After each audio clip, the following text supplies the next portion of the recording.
Welcome back, General Sudhakaji.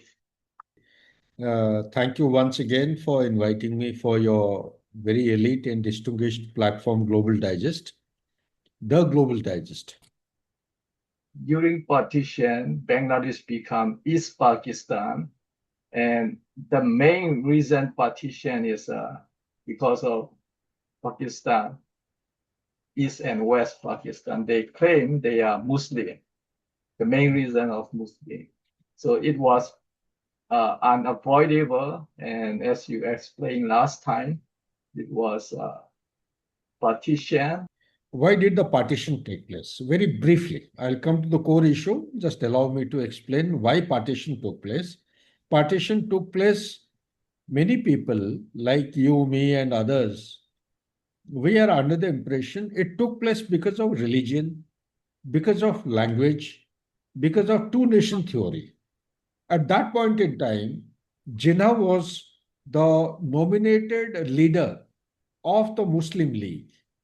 And he used to be supported by a coterie of people, Liaquat Ali Khan and others. And there was a resolution called the Lahore Resolution 1940. As per that resolution, a decision had been taken that all Muslim dominated areas will form part of the Muslim nation. They will be separated from India. This was based on a kind of a referendum which was carried out. Okay. And in that referendum, Pakistan happened to be in two pockets. West Pakistan, like rightly given in the preamble by you, and the East Pakistan. But the distinction here has to be understood. The West Pakistan was dominated by Urdu speaking people, language, Urdu speaking people. They were dominated by Muslims, yes, but they had more of Punjabis and Pashtuns. Punjabis and Pashtuns, they have got a different culture. They are more hardy and they are subject to a lot of challenges, natural challenges, artificial challenges, invasions having come from Mongols and all those kinds of people from the Central Asian Republic, as also Middle East. And the terrain is very, very tough. The weather is very inclement, very challenging. And they have to go through a lot of hardship in life. So, in a way, by and by, they have been subjected to some kind of, I would say, a centralized kind of a law. Centralized law. Why? Because when the threat to existence and livelihood is predominant, then the society itself tries to remain closer to each other and prepare for worst eventuality. And you remain close to each other, thereby you galvanize and make a central authority for effective command, control, coordination, and implementation. So it is more centralized. Towards the East Pakistan, you have Bengali speaking people. They are Muslims. They are Bengali speaking people. Language makes a lot of difference. And one of the reasons of their falling apart or getting liberated in 1971 was the Bengali language, because West Pakistan started enforcing implementation of Urdu language in the area where the Bengali is to be spoken. Okay, so if that language is enforced, that became a trigger point, because that also became a nationalist point for the Bengalis to revolt against the West Pakistan. And second, the people out here, though Muslim, they have a different lifestyle, different culture, different geography, different food habit, and they had experienced some kind of a liberalism because they were forming part of the present West Bengal of India. And if you say that the East India Company, the British company, it was based on the headquarter of East India Company was in Kolkata, the capital of West Bengal, and not because of anything. They thought perhaps the centrality of India at that point in time was here in Kolkata, in West Bengal. You have liberal thought process, you had Nobel laureates like Ravindranath Tagore, you have a cultural kind of a landscape available for creativity and for artistic roadmap to be created. You had people who were writing poetry, they were singing songs, they were making paintings, and they were very liberal based. Okay, Commercial hub, trading, business. yeah, you seem to be knowing a lot. Anyway, so under these circumstances, when it came to 14th of August 1947, the partition had to take place, and India had Pakistan as a separate state, but Pakistan had two different components, West Pakistan and East Pakistan. The first and foremost distinction between any country, whenever a partition takes place, is if there are two components, what is the interstate distance, geographical distance? It's roughly around 200 kilometers. So you can well imagine if West Pakistan wanted to have a command, control, coordination, authority, supremacy, and parliamentary leadership under an Islamic caliphate or Islamic rule, how difficult it would have been to actually administer East Pakistan. And let me also tell you that unfortunately, this country, although it was created because of the partition based on a referendum, however, it did not have a very stable leadership at the top. Why? Because Jinnah, he died as soon as they had become independent, 1948, if I remember correctly, yes. Liaquat Ali Khan was assassinated. He was the first prime minister.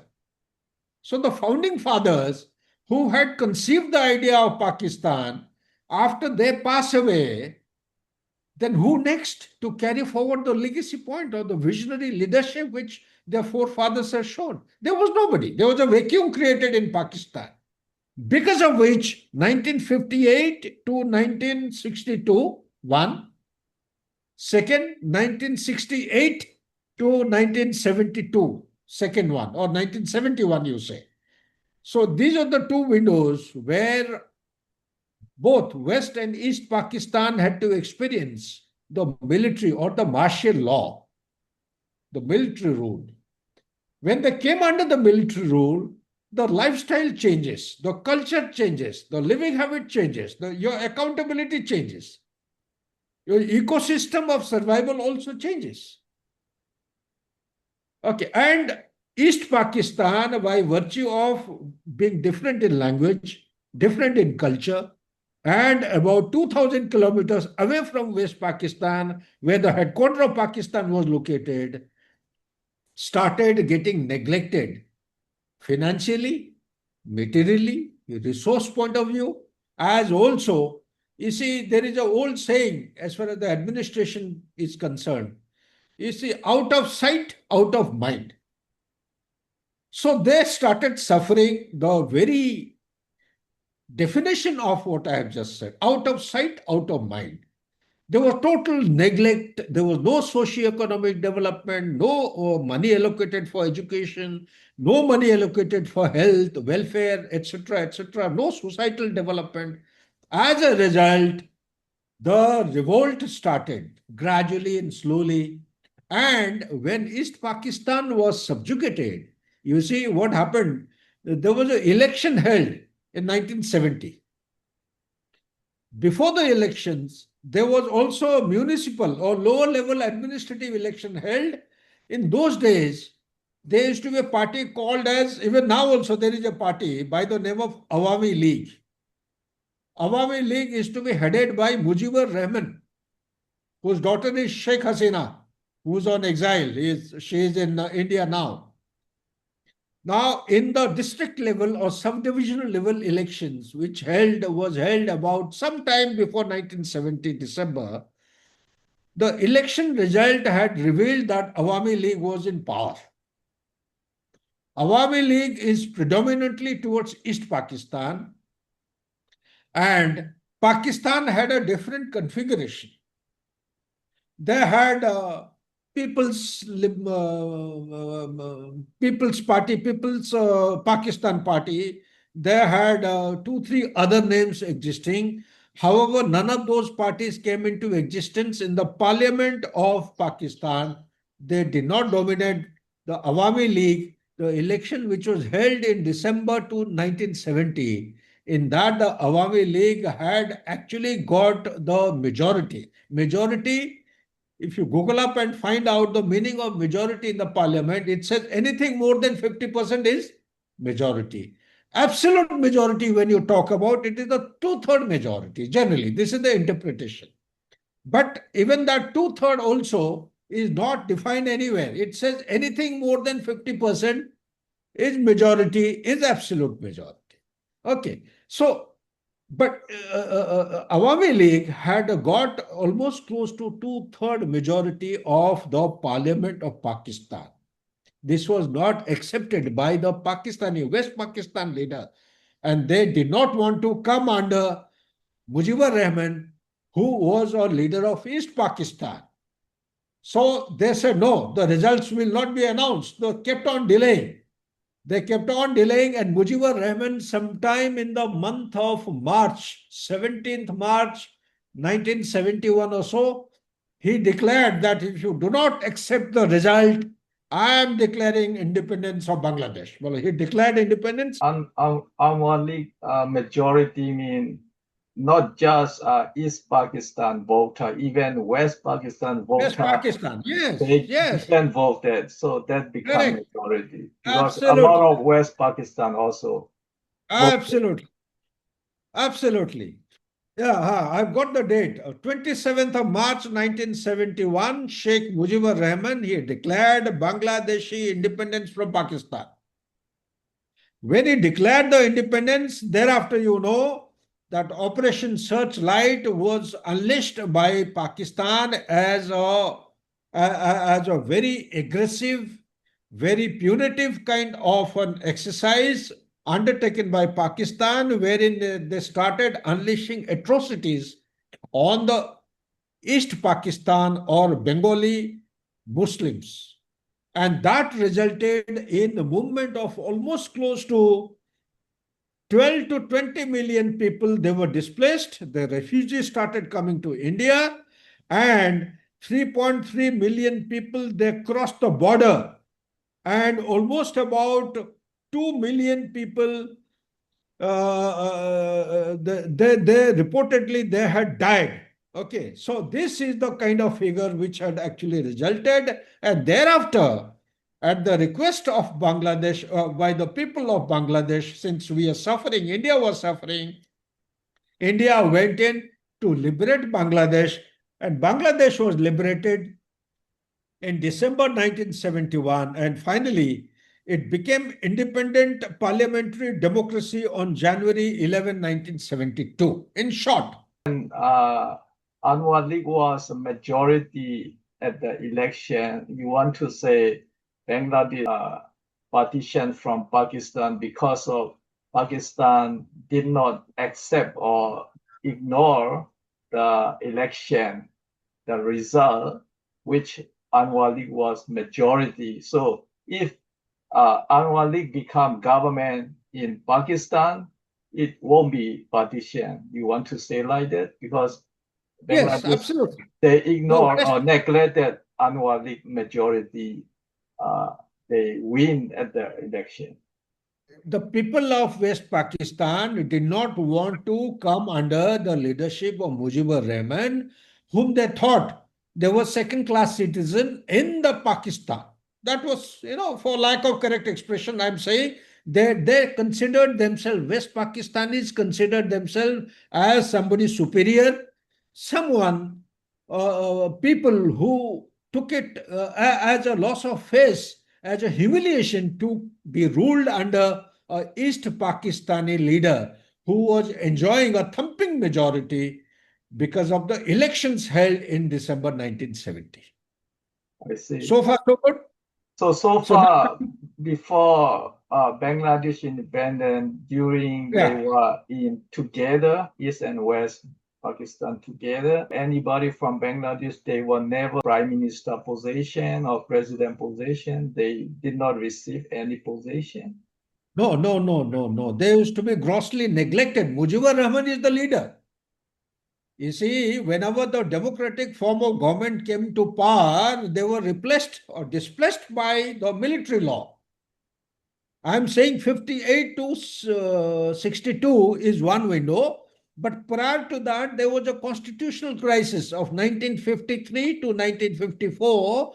What is the crisis? The crisis is there was a gentleman who had been elected by the people and had been elected by the Constituent Assembly as the Prime Minister of Pakistan.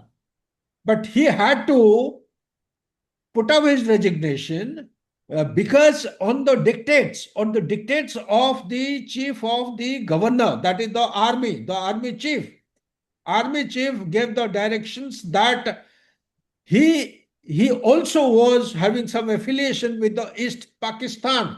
He said no, he cannot be allowed. So he had to go through the journey of dissolution of the complete party, despite having been elected as a prime minister. The constitution had to be subjected to modification, or it was disrespected by the Constituent Assembly, and that is how the military rule had gradually, in the background, the military rule was there. It was not in the front. And it started dictating terms. Sometime in 1958, the military rule came forward and started taking over. So constitutional crisis 53 to 58, 53, 54, the constitution underwent disregard, disrespect, and modification. And it continued under the dictates of army chief who was in the background. But subsequently, when things went out of hand because of ongoing protest by the people in East Bengal, because East Bengal is to be neglected. There was no socio-economic development, there was no welfare activity, there was no administrative command, control, coordination, or welfare measure. Therefore, from 58 to 62, the East Bengal or the East Pakistan went through a martial law which was applicable to West Pakistan as well.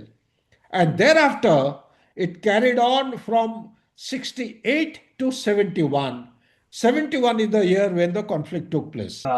Before Bangladesh independence, you want to say the Pakistan perception is those, including army chief and president, prime minister positions should be only from West Pakistan.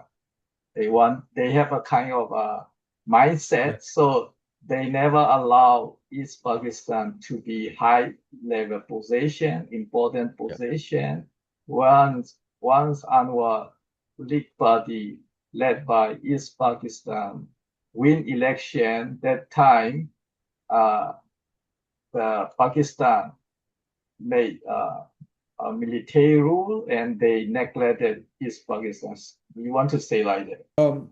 We have to keep in mind about one issue, that there was a census carried out in 1941 by the undivided British India Empire. 1941 was the year of census. As per that census, um, uh, there was some religious majority and areas. They also saw contiguity of a particular area, contiguity.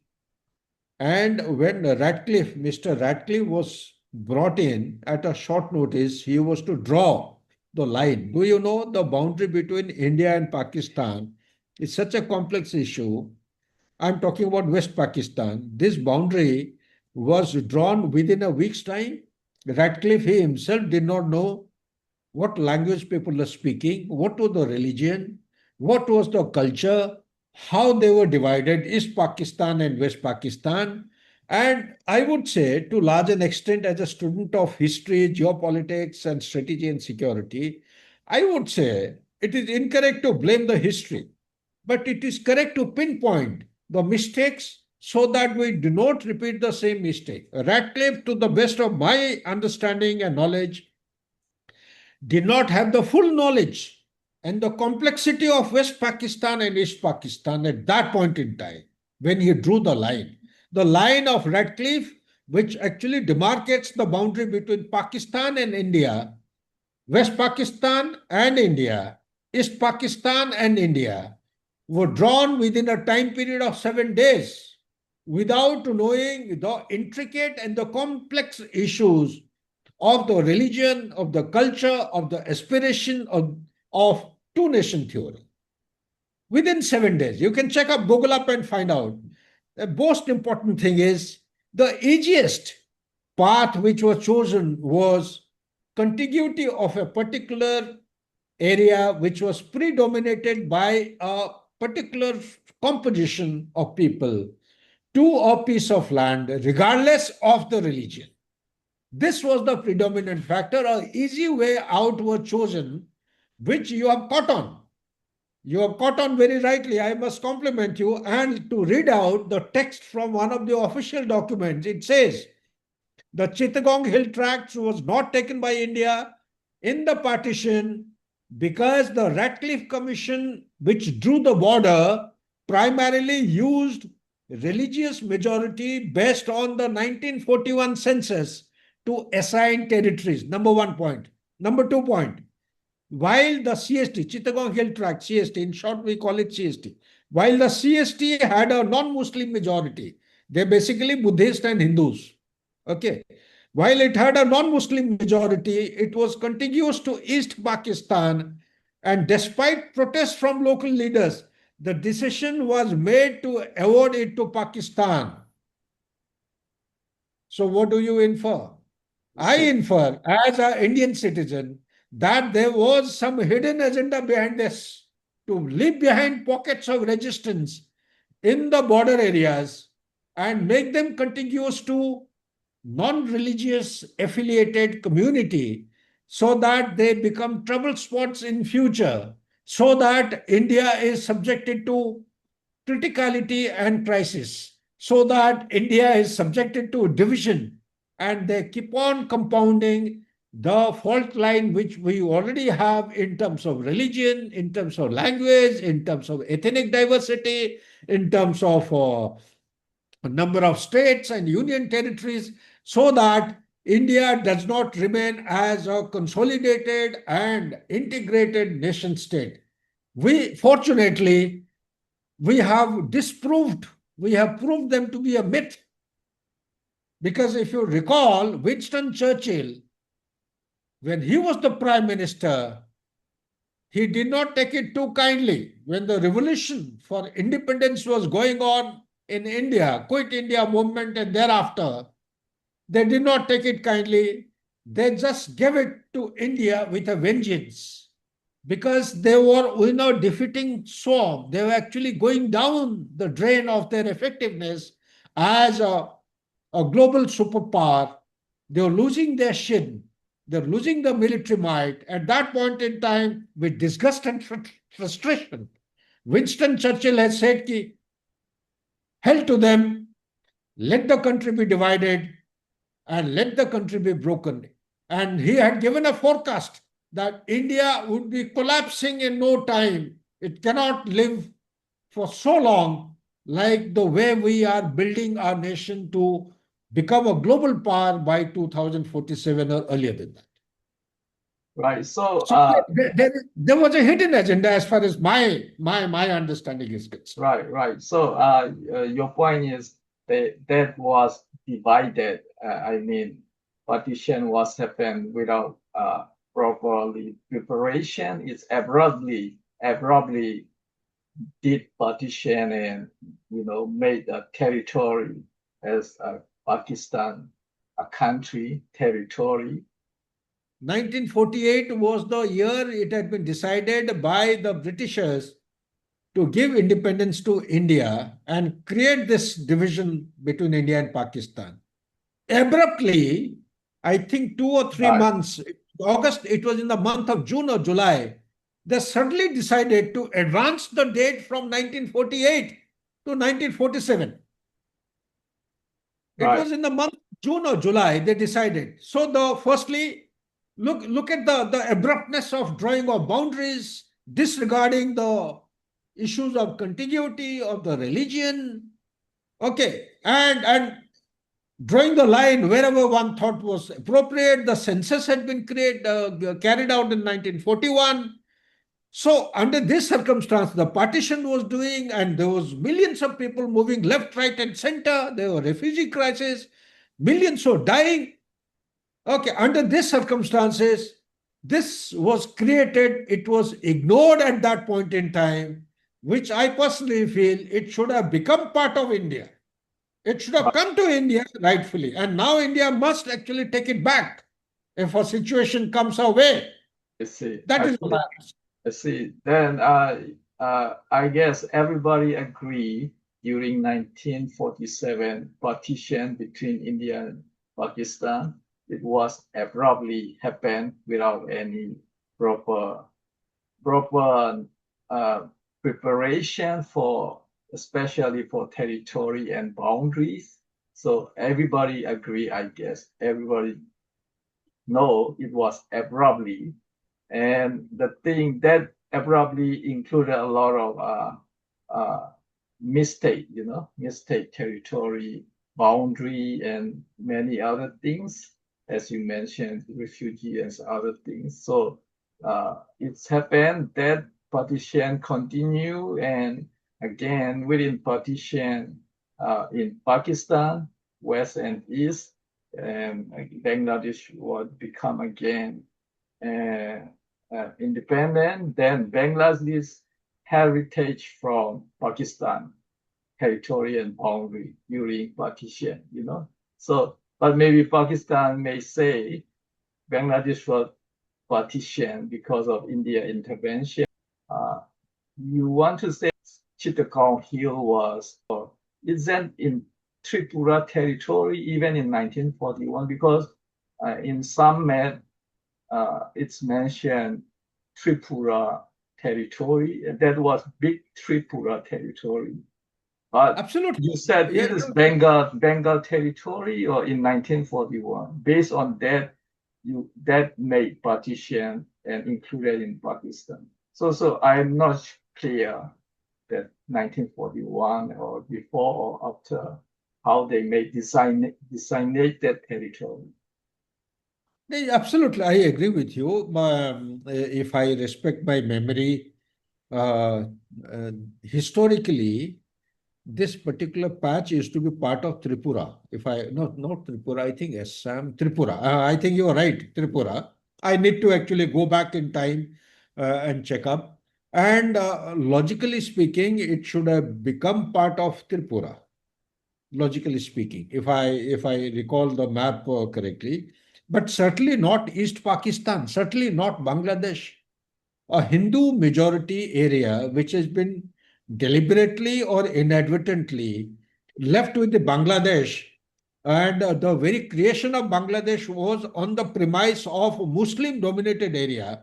Actually, it stands out. It makes Chittagong Hill Tract stand out like a sore thumb. It should not have happened.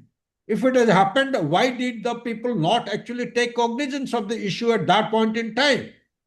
Even So, if they did not take so cognizance of the particular you issue, you want in to say 1971, you want to say Tripura in Bangladesh, it was a mistake during they was definitely it was a they made mistake. I have territory. no doubts. No, I have no doubts. There were protests also. The people who protested, they did not want to become part of East Pakistan. Even at the time of 1971, when Bangladesh was created, there are protests which have been conducted, which were held in this area. Even now, also, people are not very happy to come under the rules of the Muslim dominated areas. The Bangladeshis, the Jamaitis are penetrating into the Hindu societies. The Muslims are going in. Nobody is happy.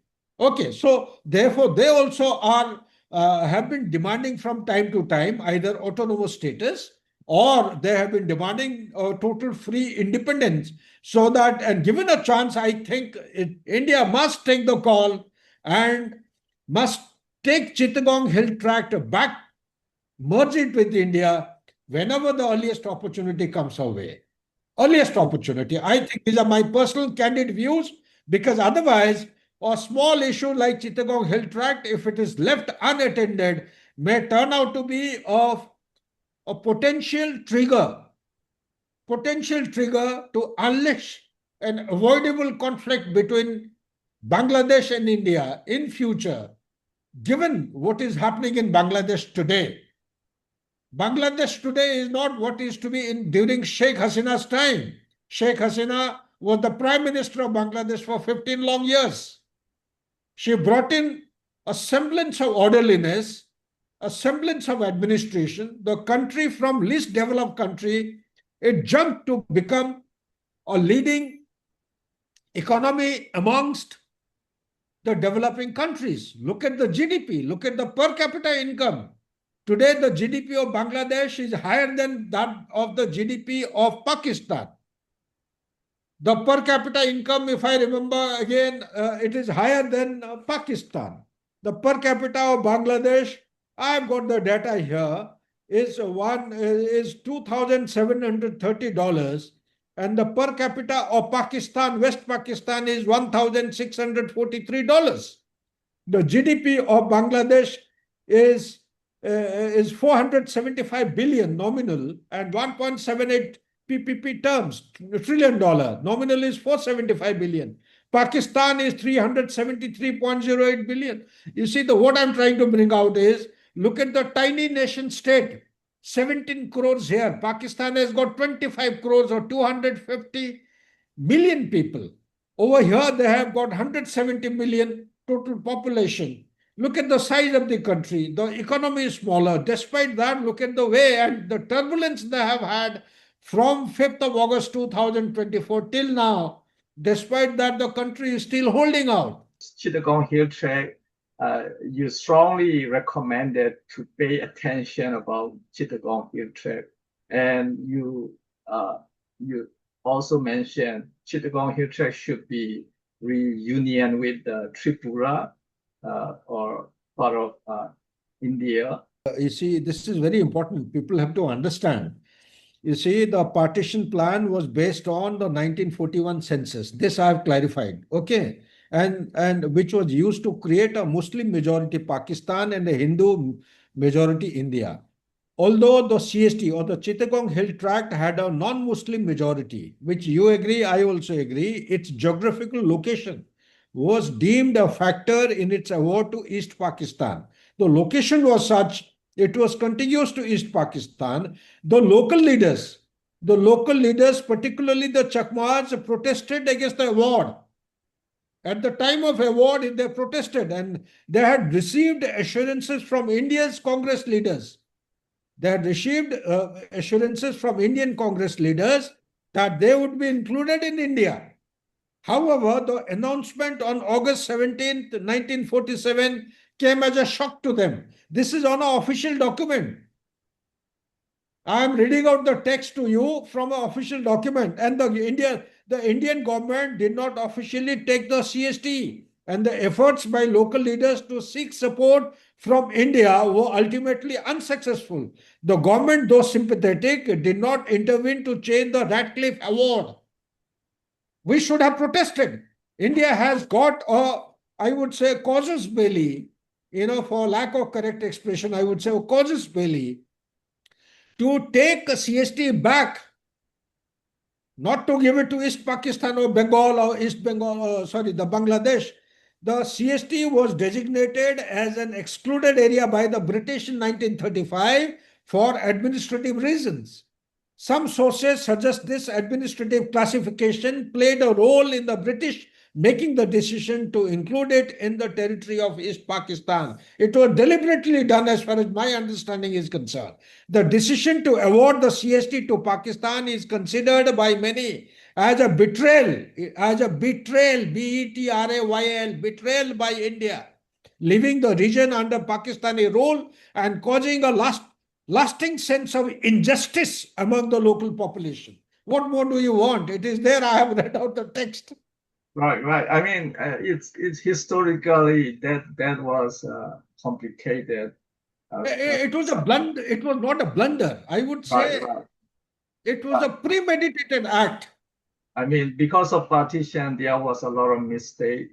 It's happened in history during partition, and I don't know. I mean, currently the local people in Chittagong Hill Tract, mostly you said Jangma or some uh, Hindu or there are a lot of Buddhist and also Christian, including some uh, uh, kind of Bogala, Buddhist. There are I some are mean, Buddhist. Burmese descendant and some are Arakan descendant, living, even Mizo descendant are also in Chittagong, Utrecht. Christian are there, Buddhist are there, Hindu are there. And I don't know, they have any official approach to India government or they have any, they describe they are willing to be joined with Tripura or Greater Tripura or whatever they call. I'm not sure whether they willing to join or not. But recently, it is many story. The Bangladesh Muslim people and Chittagong Hill people has a lot of violence, fighting, conflicts are there. There was many cases, so that is on the ground. But whether they were willing to join with Greater Tripura or not, I'm not sure. If you have any latest information? Yes, I just came back from an international seminar on Bangladesh, and that seminar was attended by almost 20-25 dignitaries across the world. We spoke about the current situation. When are the elections going to be held? Will Bangladesh restore back to normalcy or not? And not about the Chittagong. Chittagong is an issue which India has got all the rights to take it back. I personally agree with you.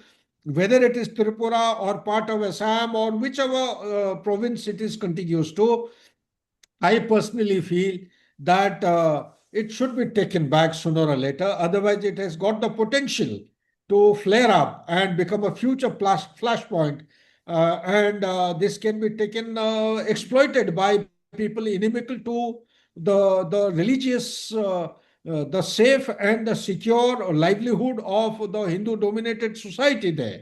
Many people saw that there was a clash between Muslim majority in Bangladesh and minority Chittagong Hill people, Hindu, Buddhist, Christian in Chittagong Hill people. So there were Yeah, many yeah. cases. I So totally agree. land border between India and Bangladesh. Also, there was, maritime border. There was, you may know the island name, Martin's Islands. It was uh, a dispute between Bangladesh and Burma. Before partition, uh, Martin's Islands was part of Burma. In spite of that, when Rohingya crisis they supposed to, better to use those Martins Islands for humanitarian ground for Rohingya refugee if they build camp and everything to help humanitarian for Rohingya issue. Burmese people will see uh, that is uh, wisely using the island, but uh, they did not use Martin Islands for Rohingya refugee or stateless people. Martin Island, presently, I'm told it's already in occupation by American troops. How Right far true now, it is? you mean right now? Yeah, yeah. I don't have evidence to share with you, but the Americans have already taken over the Saint Martin Island, and there are troops who have landed and who have been deployed in Saint Martin Island. I personally feel that if it is part of Bangladesh now after the partition, let the boundaries be respected through the process of diplomacy and dialogue.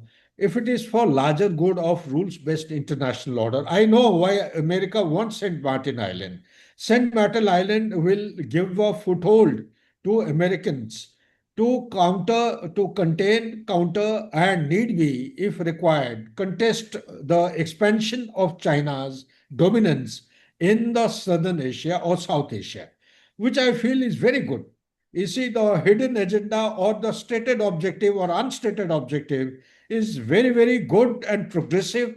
And I would say it is favorable for the larger good of rules based order. And nobody likes expansions of authoritarian rule, and particularly Chinese expansionism anywhere in the world, live alone or here itself. So, Saint Martin Island, if it comes to the occupation of Americans, I feel it will give a good So, foothold to so the you want to Americans to say enter. you want to say in the maritime security purpose, if American troop base in Martin's Island, India will not any objection. You don't have any problem with the American base in Martin's Island, right? I don't think so because you know why? Maybe This is my perspective. For China, they may not like, China Yeah, or China or Russia, they may not want American base in Martin's Island, but India side, you have no problem, right? I don't think I can't speak on behalf of the country, but as a thinking as a geopolitical student, I would say India should not have anything to object to if it is decided mutually between Bangladesh and USA. I don't think there is any problem because it is to the advantage of India. If Americans come and occupy there, because you know why? Saint Martin Island is located at a place to its in its proximity. There is an island called as Cocos Island. Cocos Island is also Myanmar. Right, Cocos Island, Chinese have built oil pipeline. They have got optical fiber. They have got an advanced landing ground. Aircrafts can land there. They have got surveillance towers, which is actually keeping surveillance on our development in the Andaman Nicobar. The shortest distance between Cocos Island to our territory is 17 kilometer, 17. At some places you will find 21, 160, but it is minimum distance is 17, 17 kilometers. So, we also want somebody, some country like American country, which is democratic in nature, to keep an eye on the activities of China on Cocos Island. So Saint Martin towards that end is so poised, so located.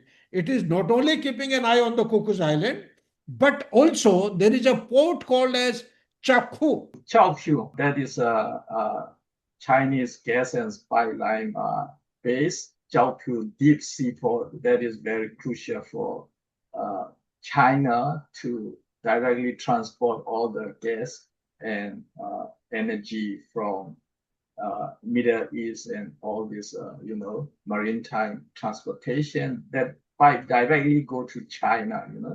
So Jiaoqiu Absolutely. seaport. So there is Jiaoqiu seaport and Coco Islands that you said a lot of Chinese are using Coco Islands, and then you feel if American troop base in Martin Islands, it will be helpful or supportive for Indian Navy and Of Indian course. Of maritime course. because China is encroaching and approaching. That is also a lot for Indian maritime security. So Absolutely. and Absolutely. that Martin Island is actually physically that is closer to the Burmese mainland, the Arakan state compared Yeah. to the Bangladesh. The bigger picture is today Bangladesh has got China is supplying to the tune of almost 82% of its military hardware of Bangladesh is supplied by China. Okay. Then all kinds of deals, military deals for joint training, for joint exercises, for any small activities taking place at the national level, it is given free of cost. The Chinese Navy plan, PLAN, they have already got submarines there at Chittagong port. The Qutub Dia is name of a place where they have got the submarines. Okay. And China has invested $38 billion committed to Bangladesh, out of which substantial amount, I think rough amount is 18 to $20 billion, has already been implemented on ground in form of a bridge across Padma, national highway, railway lines, pipelines, hydel power stations, okay, such like things. There have been surveillance towers, communication towers, naval and the army bases. So, larger picture is the Bay of Bengal is getting militarized and dominated by the Chinese vessels. That can be if So you can say, American presence is there at Saint Martin, right. indirectly it is going to help India. So You understand? you can say Bangladesh is double dealing. They also get a Chinese Navy based in Bangladesh, and again, U.S. Navy based in Saint Martin Islands. So Bangladesh is double dealing. To large an extent, I would say Bangladesh was playing some kind of a double game, and the Jamaati and the Islamic fundamentalism spreading in Bangladesh. So it has become an absolutely conglomerate of things which are unpredictable. China is in a big way. It has come into Bangladesh. The stock exchange has been actually taken over by. It has been outbidded by consortium of banks of China. The Navy of Bangladesh. Do you know that it has been developed into a three-dimensional force? Usually, a navy of a country remains unidimensional: water, sea. Okay. Three-dimensional means water, you have air, you have land. Also, the fourth one is space. That is the capability which China is supporting. With these kind of things coming up in Bangladesh, these are all potential dangers. There are security threats emerging against India. At the same time, the China managed to penetrate into the Bangladesh ecosystem and started indirectly or directly started posing threats. So put together, Islamic Jamaitis, China, USA, good, bad, ugly because of tariff now. I don't know which side will go. So all these things put together becomes a bigger, huge potential threat for the security and stability of India. That is the way I look at. But I am told Americans have taken over. They're extending. There is some airstrip that is being developed. The billeting facilities are being created. These are the inputs which one is getting. I don't have any satellite imagery I or see. photograph, but things are happening. We have It to has been given confirm. to Americans. Yeah. Right, right. So we have to confirm about American base. So it means Bangladesh is doing double dealing either with China or America. But India is okay with the American base in Saint Martin, and also it can be helpful for any Chinese encroachment in the Indian Ocean, maritime security in India. And so that was historically mistake of uh, the boundary, the during partition between India and Pakistan, that the Chittagong Hill issue and State Martin issue, I think that was historically mistake, we can say. And then you strongly recommend Chittagong should be part of Part of India. India Part of India. again. Yeah. And during partition, there are a lot of complicated, during India Pakistan partition, and again Pakistan Bangladesh partition, as you mentioned, millions of refugees and millions of people they pushed out, including a lot of Hindu and many other minority. And also Pakistan agree. Last time I talked with Pakistan officer, yeah, a lot of Bihari and minority were chased then by uh, Bangladesh Yeah. people. Yeah. Then a Yeah. lot of refugee or they displaced, and they are homeless, stateless. I think during partition, and Rohingya also many things are included, but nobody want to mention. Yeah, many things they did not mention during partition, There are many minority and many things they were pushed out. I mean, it's a lot of complicated, I mean, complex and mixed mixed story, So during last, you may know, September last week, September last week, there was UN high-level conference for Rohingya. It was organized by Bangladesh government at the UN. But Rohingya is Rohingya of Bangladesh, Rohingya of Bangladesh, because many Muslim in Arakan stay Bangladesh border. They don't mind, they don't care about whether the name Rohingya or not Rohingya, because they prefer to be live with Arakan, stay within Arakan, stay with the other Buddhist people, and they don't care about to call Rohingya or not, Bengali or not, they don't care. But those live in Bangladesh camp, they strongly said about the name Rohingya. So that is the technically Rohingya is came from Bangladesh side. So that's why it's easy to call Rohingya of Bangladesh, because inside Arakan state they don't care and they just say Muslim, they just say Muslim, and Rohingya speak Bengali. So and Bangladesh speak Bengali. I think you are making a very good point here, but let's not lose sight of the fact that at the time of partition, there was no Rohingya problem in East Pakistan, or now called as Bangladesh. Okay.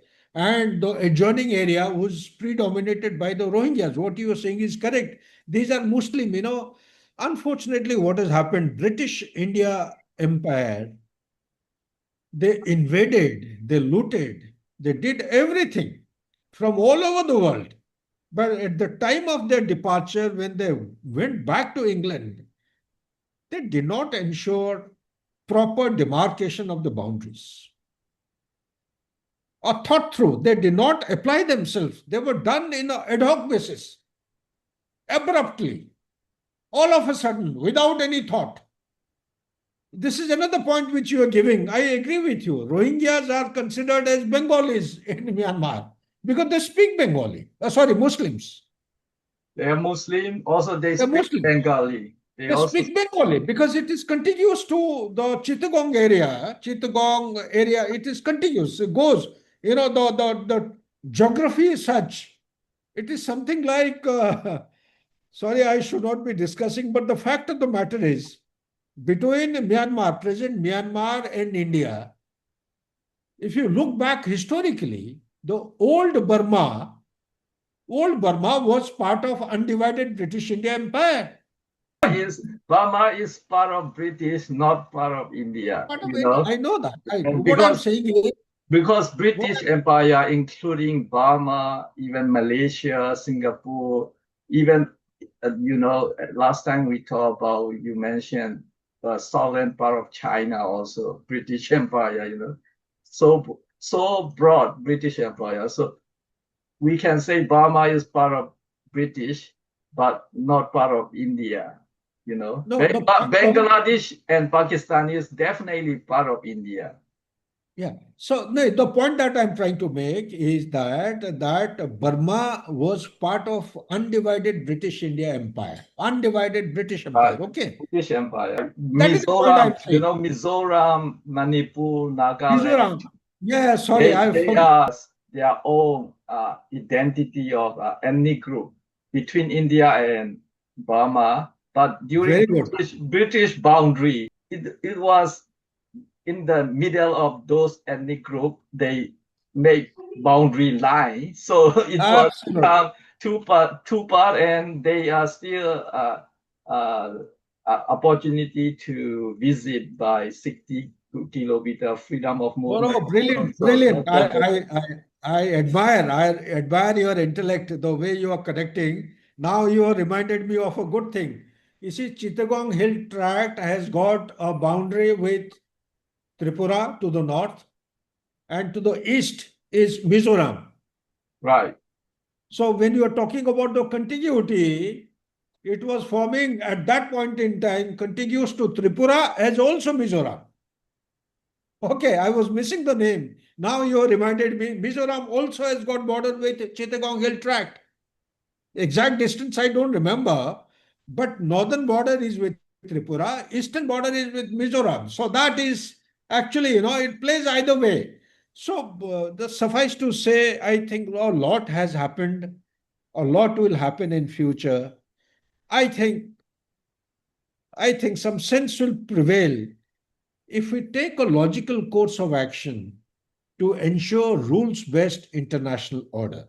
From my side, personally speaking, I don't see any harm if Americans develop Saint Martin Island to contain, counter, and need be, if time comes, to contest Chinese expansionism. Because there lies peace, stability, and normalcy and growth for India in the Bay of Bengal area. Those Mizoram, Manipur, Nagaland, and those stay in India and those relative in inside Burma, they have separate identity and they are between India and Burma. They have their own identity and their own autonomous since ancient time. But during British made boundary line in the middle of those ethnic groups. So they become some in India side, some in Burma side. That is their own decision, whether they want to join India or they want to join Burma. So that is the whole their ethnic group, the region, they can decide. If they want to decide India, even from Burma side, they can join India, or if they want to decide Burma from Mizoram or Bangladesh, Manipur or Nagaland, it can be also possible because they have their own identity, separate, autonomous in ancient time. But so far, there is no such thing at the moment. But Tripura, that Chittagong is totally different because Bangladesh is separated just because of religion issue, but Chittagong was not for a Muslim. That's the main thing, that is very different with other between Burma and India, that is very different. And also Bengali, since ancient time, Bengali is not part of Burma, not part of Arakan. Arakan and Bengali is very different because there is a river, the border between Bangladesh and Burma, Naf River. That's totally line cut off. So Yes, yes. those eastern side is Arakan. Only Bengali speaking are Dhaka and Kolkata and those big areas. If they want to discuss genuinely, if any who want to live in Burma, they should invite those Muslim people in Arakan at the conference. They never invite anybody. Only who are speaking at the UN conference is Rohingya of Bangladesh. Nobody speak from Arakan Muslim. You may know during partition, a lot of minority are pushed out, a little bit different Bengali. That's why they can be still kicked out from Bangladesh. I don't know. Bangladesh is also complicated, right? But it's sure during partition, a lot of minority are kicked out from Bangladesh, These are my details. I have got sufficient length of service in the army. I am a student of geopolitics since a long time, 30, 40 years now. I have been studying geopolitics since 1979. Okay, and I have understood my country by virtue of the fact that I have been in Indian Army for more than 37 and a half years. So what I would say from my side, if anybody asks me, I would strongly recommend it is better to have American footprint in Saint Martin Island than to have Chinese footprint. You already have given Kukus Island to China. China is sitting there at Chafku or whatever you call it. China is dominating, is planning to make canal across Thailand. The entire Bay of Bengal is dominated by Chinese vessels. Bangladesh itself has got Chinese submarine. Chinese ships are docking at Chittagong. It is too close to our border to make us feel comfortable and safe. So, under these circumstances, I personally feel American presence in Bay of Bengal is going to be better, far better, and it will put India in a safe and stable perspective than otherwise. And as far as the northeastern states are concerned, they have stabilized, they have accepted Indian constitution, they are part and parcel, integral part of India. There is no dispute, and they're part of the sovereign nation. There was a stage of turbulence, but the turbulence has disappeared, and we have been actually have to hold them together as a nation. We are marching ahead to become the global power by 2047, or earlier than that, with a per capita income we are aiming to achieve is $20,000, and with a $30 trillion US economy by 2047 or before. This is all Thank I you. have to say. Okay. Thank you so much.